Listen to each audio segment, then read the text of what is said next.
Hello there, welcome to the final collection video. This will be on all of the books that I own. So without further ado, let's get started. With this, I'm not going to go in any particular order. I'm just going to show you what books I've got. We'll start with obviously the most popular, Doctor Who. So coming up first, we do have the Target collection that I own. So we have got Doctor Who and the Dalek Invasion of Earth, Doctor Who and the 10th Planet. Some of these are second-hand copies that I got from like charity shops or conventions, but some of these were actually re-released quite a couple of years ago. In fact, I think this one's like 11 years old, so it is showing his age a bit, but I can still read it. Doctor Who and the Cybermen, an adaptation of the Moonbase. Doctor Who and the Cave Monsters, adaptation of the Silurians. Doctor Who and the Terror of the Autons. This cover's really weird. I never got this one because I get it's supposed to be the Nestine Consciousness, but why not put the Master or the Autons on there? Because this is a really odd image. Doctor Who and the Loch Ness Monster, adaptation of Terror of the Zygons. Doctor Who: The Stones of Blood by David Fisher. I got this at Christmas, just gone actually, really good book. Doctor Who and the Androids of Tara, again by David Fisher, and I got this last Christmas. Again, really good book. Doctor Who and the City of Death by Douglas Adams, but James Goss, I think, adapted it. Again, just really good book. Doctor Who and the State of Decay by Terrance Dicks. I'm always interested in getting Terrance Dicks's books that he adapted from his own scripts, so love to get Giant Robot, Horror Fang Rock, Five Doctors, etc. That'd be great. Doctor Who and Warrior's Gate by John Whittaker, but for some reason that's a pseudonym for Stephen Gallagher, who wrote the TV script and also wrote the book. I mean, this is quite a unique Doctor Who book because if you read it, there's actually no chapters. It's just one long big book, which I suppose makes sense because this story is mainly set in a white void, but also I think this is getting a re-release later in the year, I think in a couple of months' time of this video, and I don't know if there's going to be any changes to it, but we shall see. Doctor Who: The Visitation by Eric Saywood, pretty straightforward adaptation of the TV one, but it's weird with the Fifth Doctor stories because a lot of his novelisation, they just went with a really generic, boring photograph when we had really nice artwork from the 70s, but well, still a good read. Resurrection of the Daleks. A lot of people seem to hate this book. I didn't mind it. I thought it was quite good. Not perfect, but honestly a pretty good read regardless. Vengeance on Varos by Philip Martin. Got this at the Who shop actually, along with City of Death. Yeah, really good book. Revelation of the Daleks. This is in its hard copy from 2019 because Resurrection and Revelation were released finally as Target novels, but they came out in hardback first, and I think a couple of years later they did them in the paperback version to match the Target artwork. But I just thought, keep the hardback version of Revelation. It's a very special story to me, and it's a really nice book. Really great adaptation. The Greatest Show in the Galaxy, the only Seventh Doctor one I own. Would probably love to get Ghostlight.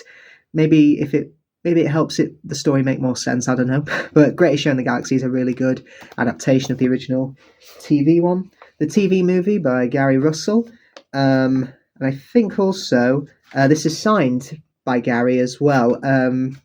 Because I think Forbidden Planet, I got this from Forbidden Planet, and they do signature editions as well for no extra cost, really. So that was a nice addition. Dalek by Rob Shearman. Not read it yet, but it is on my reading list for 2023. Fires of Pompeii, a 10th Doctor story. The Day of the Doctor by Stephen Moffat. Not read this yet, but from what I've heard, it's a very wibbly-wobbly, timey-wimey read. Like, if you're expecting a straightforward adaptation of the 50th anniversary special, you won't get it here. So I'm looking forward to reading this. Next up, Twice Upon a Time. This is also signed by Paul Cornell, the writer. Again, I think this was a signed writer's edition that you could get from Forbidden Planet. Honestly, really good adaptation, I think. And finally, The Witchfinders. So far, the only 13th Doctor story to be released as a Target novel, but we're getting Kablam later this year. Not read it yet. I literally only got this yesterday because I wanted to complete my collection and have one story from each of the 13 Doctors. So that's the Target novels done. Now we're on to more fiction. So this is the Target storybook, a really beautiful hardback version of a collection of short stories from each of the Doctors, including the War Doctor. And I think there's 2 from the 13th Doctor because she was the current Doctor when this book came out. And honestly, they're all really good. They're written by a variety of writers such as Joy Wilkinson, Terrance Dicks, Matthew Sweet, Matthew Waterhouse, Colin Baker, Vinay Patel. A really strong book, I think, yeah. And if you want to read the final thing Terrance Dicks, the man, the myth, the legend ever wrote, read the short story here. It's a really good one, I think, and a really fitting one for what would be, I think, his final Doctor Who credit, and maybe I think his final writing credit ever. If I'm wrong on that, please correct me. But Target storybook, I know you can buy this now for a paperback, but the hardback is just so nice. It makes it so much more special. Doctor Who at Childhood's End by Sophie Aldred, who played Ace. This is a hardback copy. Really good book. Really enjoyed this. It's what happened to Ace after she left the 7th Doctor. It's her meeting the 13th Doctor again. It's a shame the Power of the Doctor didn't make this canon, you know. That would have been really nice, but I think there is a nice nod to it with Ace's scenes with the 7th Doctor in that story, The Power of the Doctor. But yeah, at Childhood's End, really good book. Highly recommend it. Next up, these are more non-fiction than fiction. We have got I Love the Bones of You by Christopher Eccleston. This is his autobiography. I've not read this in a while, but it's a really good read, and I think for Doctor Who fans, there are at least 2 chapters, I think, dedicated to his time on Doctor Who. Really good book. You really do understand what Chris Eccleston is all about after reading it. Highly recommend it. And also we've got here Robert Holmes, A Life in Words, one of my favourite Doctor Who writer of all time. I've not read this in a while, but it's more like a history book than, say, a biography. But yeah, it's really good. I would highly recommend it. I definitely need to sit down and read it a bit more, but it is quite a chunky book. So just fantastic. Robert Holmes is a terrific writer. So next up on the list, we're going to be going for A Song of Ice and Fire, all the books in that series, and also the tie-in books as well. Up first, A Game of Thrones, Book 1. In fact, all these copies of A Song of Ice and Fire, they are American versions that I got pretty cheaply from overseas, mainly because I just preferred these copies. But this is A Game of Thrones, Book 1. Book 2, A Clash of Kings. Very good sequel, very good follow-up to the first book. A Storm of Swords, the longest book in the series, but a really bloody one as well. A Feast for Crows, I'd probably say this is the weakest book so far. I say so far, that's really tragic. Please finish the damn books, George. A Feast for Crows is my least favourite book, mainly because it focuses on characters I'm not really invested that much in, but still a strong read regardless. A Dance with Dragons, I definitely think is an improvement over Feast. And I really hope it's not too long until we get Winds of Winter. It's been 12 years since this came out. Now, one of the reasons I got the American versions, because I did own the UK editions for a while, is because of A Storm of Swords and A Dance with Dragons, because they're so long. If you bought them in the UK, they would be split across 2 different books. You'd have part 1 for A Storm of Swords, part 2 for A Storm of Swords, etc. So I just got these because I think it's cooler just to have them in a single volume. There we are. So we've had the main A Song of Ice and Fire series. This is like spin-off material. Up first, we've got Fire and Blood, the inspiration behind House of the Dragon. Honestly, a really good read, and I was really impressed with House of the Dragon and how well it had adapted.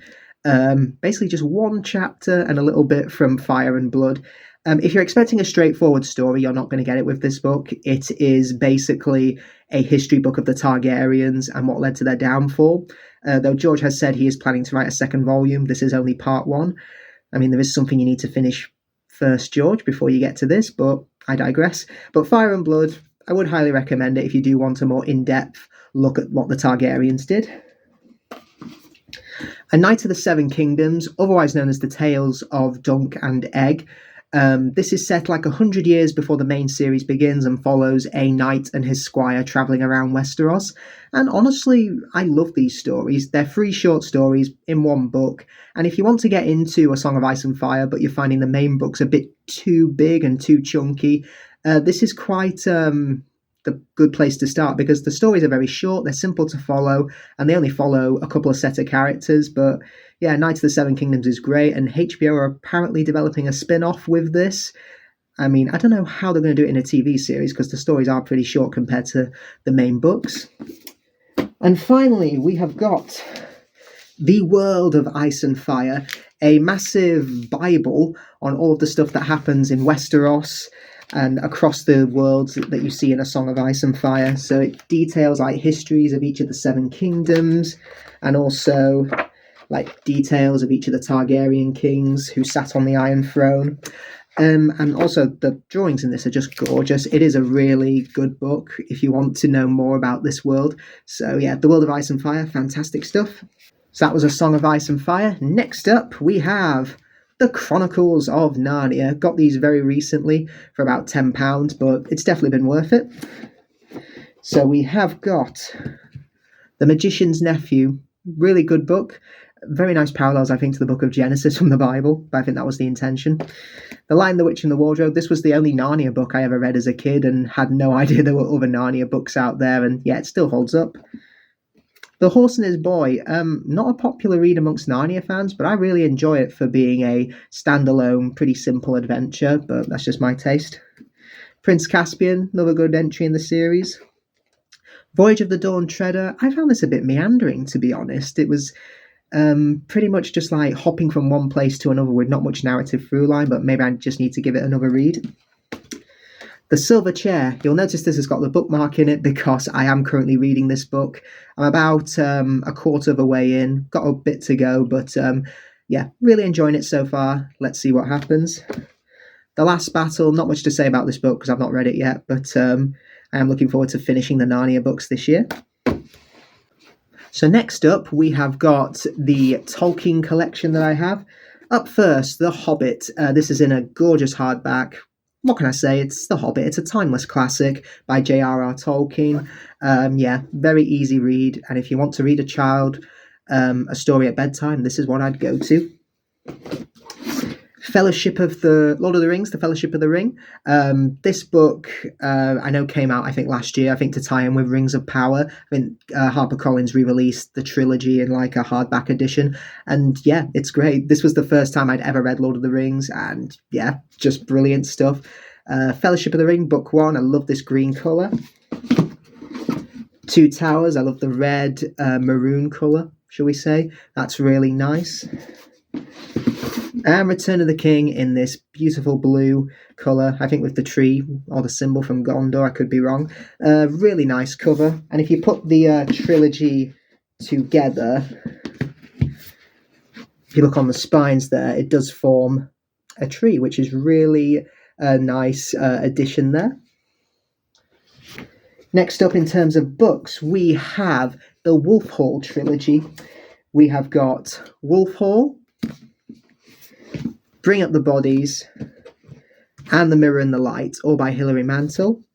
Honestly, these books are just fantastic. If you are into historical fiction, I can highly recommend these books. The trilogy details the life and trials and tribulations of Thomas Cromwell, the Chief Minister of King Henry VIII.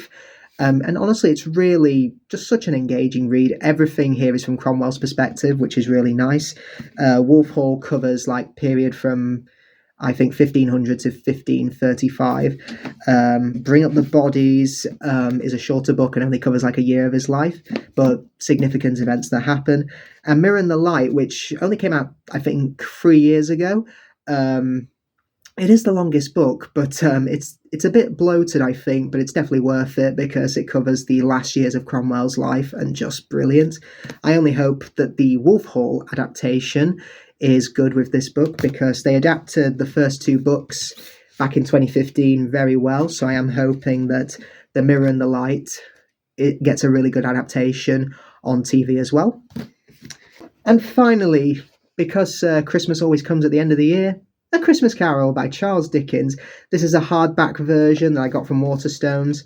Just a really simple, easy to read book that I will read every Christmas from now on.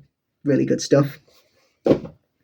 So that is all in terms of my book collection, and also all of my collection in general, Doctor Who, Blu-rays, DVDs, and now books, which has certainly grown a lot in the last couple of years. So that's all from me. Be sure to like, share, and subscribe. Let me know in the comments below what your book collection is like, what Doctor Who books or any other books you own, and I shall see you all next time. Goodbye.